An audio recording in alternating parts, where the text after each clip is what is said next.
உபவாசம் நிறைய பேர்கிட்ட பணம் இருக்கு, என்னடா எனக்கிட்ட வரல பணம், உபவாசம் இருந்தாச்சு ஜபிச்சாச்சு, என்னடா பணம் வரல.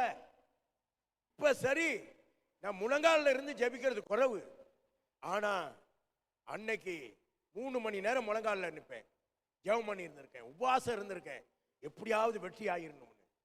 ஆனா இதெல்லாம் பிழையா? நான் பிழைன்னு சொல்லல, ஆனா முக்கியமான விடயத்தை விட்டுட்டேன் அப்படிங்கறதான் கடவுள் உணர்த்தினார்.